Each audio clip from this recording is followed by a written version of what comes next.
প্রিয় শিক্ষকগণ, YouTube channel আমার বলাকের পক্ষ থেকে আপনাদের সবাইকে আন্তরিক প্রীতি ও শুভেচ্ছা। আজকে এখানে একটি বড় ধরনের খবর যে ডিএলএড এর পরীক্ষা বাতিল হয়েছিল সেই বিষয়ে কলকাতা হাইকোর্টের পক্ষ থেকে একটি বড় ধরনের আপডেট দেওয়া হয়েছে।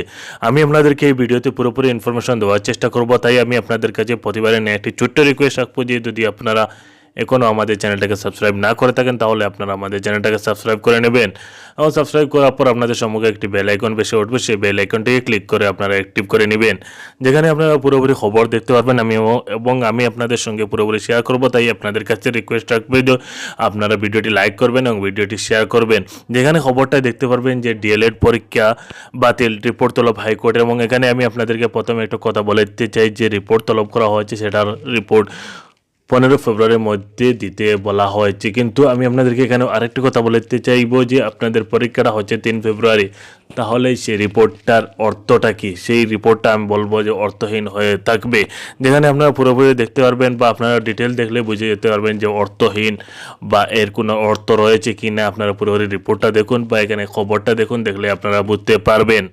যেখানে দেখতে পাচ্ছেন ডিএলএড পরীক্ষা বাতিল নিয়ে national institute of open schooling NIOS এর কাছে 15 ফেব্রুয়ারির মধ্যে রিপোর্ট তলব করল কলকাতা হাইকোর্ট।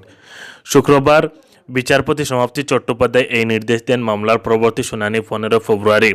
তবে 3 ফেব্রুয়ারি হতে চলা পরীক্ষার উপর কোনো অন্তর্বর্তীকালীন স্থগিতাদেশ দেয়নি আদালত। যেখানে রয়েছে আপনারা দেখতে পারেন ডিএলএড পরীক্ষা যেটা বাতিল হয়েছে, আপনাদের নিশ্চয়ই জানা রয়েছে কোর্স কোড 506 এবং 507 এর পরীক্ষাটা বাতিল হয়েছে। বাতিল হওয়ার পর আপনাদেরকে জানিয়ে দেওয়া হয়েছে যে আপনাদেরকে পরীক্ষাটা দিতে হবে। এরপরে বড় ধরনের আন্দোলন করা হয়েছিল, নিশ্চয়ই আপনারা সেই আন্দোলনের খবর পেয়েছেন অথবা আমরাও আপনাদের সঙ্গে শেয়ার করেছি। কিন্তু এখানে দেখতে পাচ্ছেন বিচারপতি চট্টোপাধ্যায়ের পক্ষ থেকে একটি বড় ধরনের আপডেট দেওয়া হয়েছে এনআইএসকে অথবা এনআইএসকে একটি নোটিশ পাঠানো হয়েছে। বলা হয়েছে যে এনআইএস এই বিষয়ে জবাব দিতে হবে এবং 15 ফেব্রুয়ারির মধ্যে রিপোর্টটা পাঠাতে হবে এনআইএসের পক্ষ থেকে।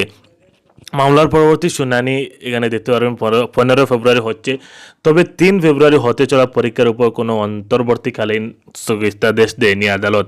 অর্থাৎ 3 ফেব্রুয়ারি আপনাদের পরীক্ষাটা হচ্ছে এবং পরীক্ষার জন্য আপনাদের যতটুকু স্টাডি মেটেরিয়াল প্রয়োজন আমরা আপনাদেরকে প্রোভাইড করার চেষ্টা করছি। আমরা একটা ভিডিও গতকালকে আপডেট দিয়ে দিয়েছি যেখানে রয়েছে আপনাদের ডিটেলস, সেই ব্লক নিয়ে ব্লক 1 506 এর ব্লক নিয়ে আপনাদের সঙ্গে আলোচনা করেছি। আমরা পুরোপুরি এভাবে আলোচনা করে যাব, প্রতি ভিডিওতে আপনাদেরকে একটি ব্লক শেষ করে দেওয়ার চেষ্টা করবো যাতে আপনারা সেই ব্লকটা দেখে নিতে পারেন।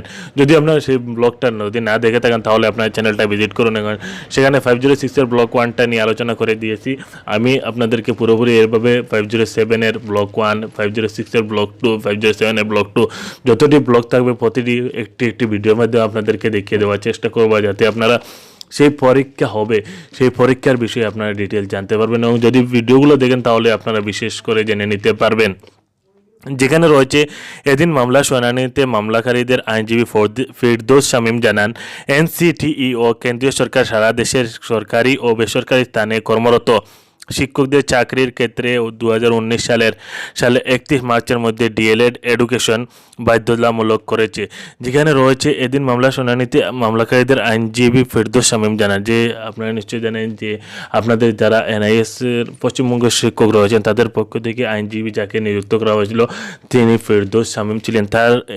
তিনি জানান, এনসিটিই ও কেন্দ্রীয় সরকার সারা দেশে সরকারি ও বেসরকারি স্থানে কর্মরত শিক্ষকদের চাকরি ক্ষেত্রে 2019 সালের 31 মার্চের মধ্যে ডিএলএড এডুকেশন বাধ্যতামূলক করে দিয়েছে।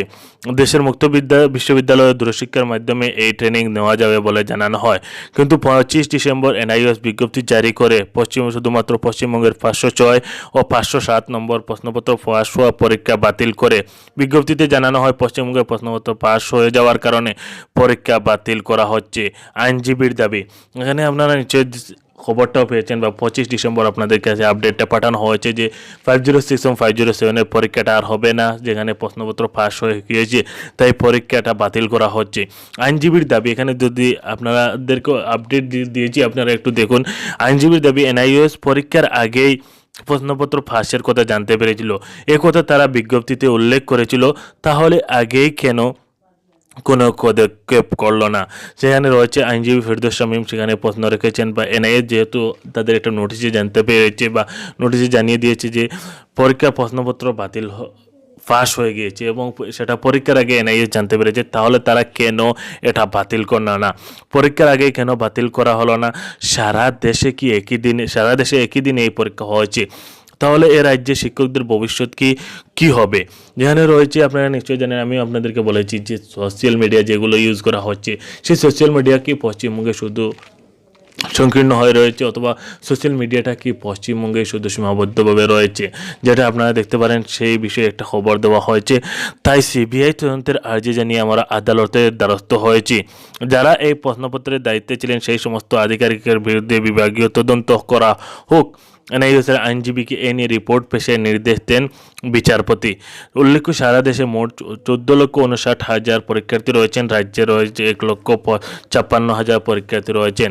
যেখানে দেখতে পারেন যে এনআইএসের আইনজীবী এই বিষয়ে আদালতের কাছে একটি আবেদন করেছেন যে এনআইএসের যারা আধিকারিক রয়েছেন, যারাই হোক না, তাদেরকে সিবিআই তদন্তের আওতায় আনতে হবে, এবং যদি সিবিআই তদন্তের আওতায় আনা হয় তাহলে সেই বিষয়ে ডিটেলস বেরিয়ে আসবে। যেখানে দেখতে পারেন খবরটা 14,59,000 পরীক্ষার্থী পুরো ভারতব্যাপী পরীক্ষা দিচ্ছেন, কিন্তু 1,56,000 শিক্ষক শুধু এনআইএসের পশ্চিমবঙ্গে রয়েছেন। শুধু তাদের বাইকে কি নতুন করে পরীক্ষা দিতে হচ্ছে? এই বিষয়ে ডিটেলস আপনারা 15 ফেব্রুয়ারির আদালতের রায় যখনই বেরিয়ে আসবে আপনারা পেয়ে যাবেন।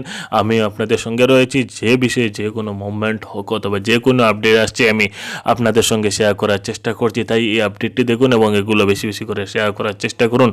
যেখানে আপনারা দেখতে পারেন যে আদালত হয়তো আপনাদের পক্ষে একটি বড় ধরনের ফয়সালা দিতে চলেছে।